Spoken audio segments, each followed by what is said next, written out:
Fazendo uma viagem, andando numa rodovia qualquer, muito comum você acabar passando por cima de um viaduto.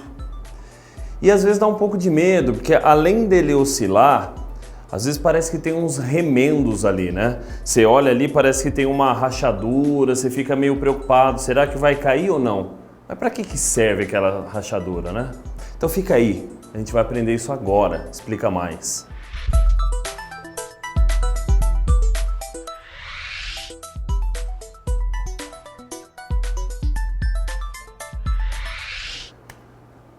Bom, galera, nosso tema hoje é dilatação.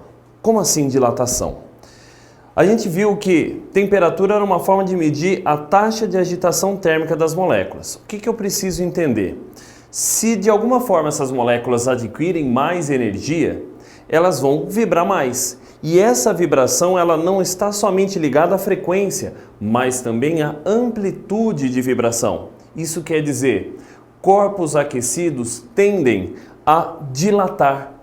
Corpos aquecidos têm as suas moléculas uma amplitude de vibração maior. Isso quer dizer o quê? Os corpos vão precisar de mais espaço. Agora, a dilatação que a gente vai trabalhar, nós vamos dividi-la em sólidos e líquidos. Eu não vou colocar gás ainda porque envolve outras grandezas. Então a gente vai trabalhar isso mais para frente. Mas pensando primeiramente em sólidos, eu vou subdividi-lo, até para facilitar a compreensão, em 3 categorias, mesmo sabendo que na natureza o que ocorre é dilatação volumétrica. Então eu vou trabalhar com a dilatação linear, a dilatação superficial e a volumétrica. Óbvio, linear, linha, uma dimensão, só o comprimento varia, perfeito? Se liga nas termologias. Eu pego, por exemplo, uma barra. O comprimento inicial da barra eu chamo de L0, ok? O comprimento final dessa barra eu vou chamar de L, perfeito? Agora, que unidade eu uso, professor?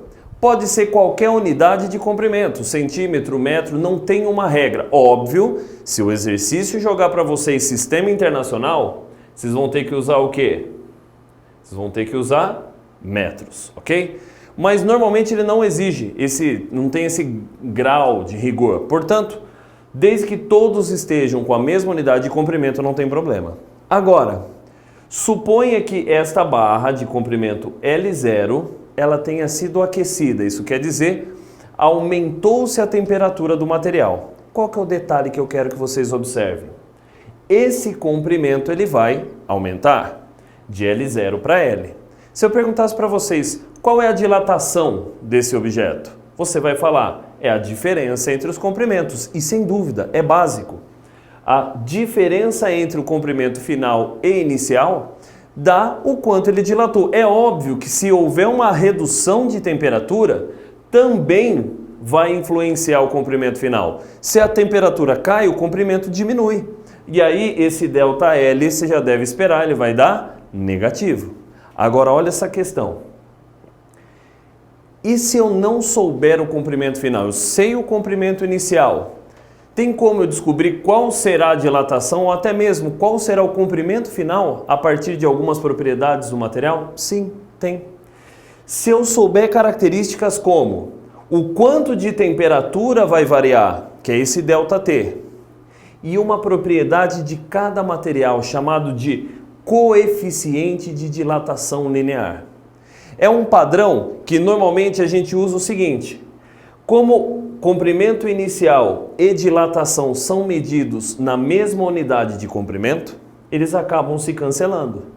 Então, a unidade de temperatura que você usar acabará sendo a base da unidade do coeficiente. Isso quer dizer, se eu usar para ΔT graus Celsius, por exemplo, hora que eu passar o valor da temperatura dividindo para achar o alfa, eu vou ter uma unidade que é 1 sobre graus Celsius, ou se preferir, o nosso coeficiente de dilatação vai ficar graus Celsius a menos 1.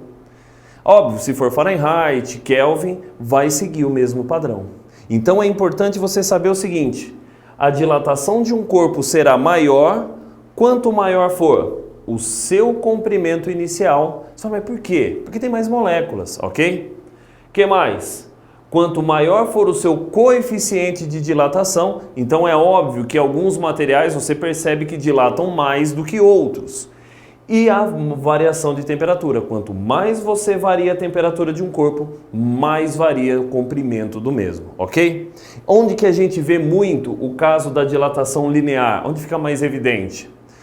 Se você pegar o caso típico de um trilho de trem, se todas as barras de ferro fossem colocadas uma justamente colocada a outra, no caso de uma dilatação, elas não teriam para onde ir. Então uma forçaria a outra, acabaria gerando algumas curvas, algumas irregularidades perigosas para quem está andando de trem. Outro ponto que você pode perceber, que eles também tomam esse cuidado, é a fiação dos postes. Você pode perceber que a fiação ela não é esticadinha, ela sempre forma uma barriguinha, contando com possíveis dilatações ou até mesmo contrações no material. E outro exemplo típico que se assemelha muito ao caso do trilho do trem são os viadutos. Eles são colocados em placas, Lógico, existe toda uma engenharia por trás, mas se você reparar, elas não estão uma encostada na outra, existe um espaço. Assim como o trilho do trem, caso haja um aquecimento, o que vai acontecer? Ele pode dilatar tranquilamente sem que um force o outro. Perfeito isso? Então guarda, dilatação linear, você vai pegar ΔL igual a comprimento inicial, coeficiente de dilatação linear e variação de temperatura. Professor, e se ao invés do comprimento eu tiver uma superfície e ela dilatar? Como que eu trabalho? Vejam que a partir de agora muda uma ou outra letra, mas o princípio é o mesmo. Se eu tivesse uma placa de área a 0 e submetesse essa placa a um aquecimento, ela atingiria uma nova área chamada de A. Se houve um aquecimento, aumentou. Então a minha dilatação seria a diferença entre esses dois, dando um valor positivo. Ah, professor, mas dá para fazer aquele esqueminha com propriedades do material? Lógico que dá. Só que aí vem um detalhe. Olha como a matemática é muito parecida. Dilatação de área também depende da área inicial. Quanto mais molécula, mais espaço eu vou precisar no final do processo.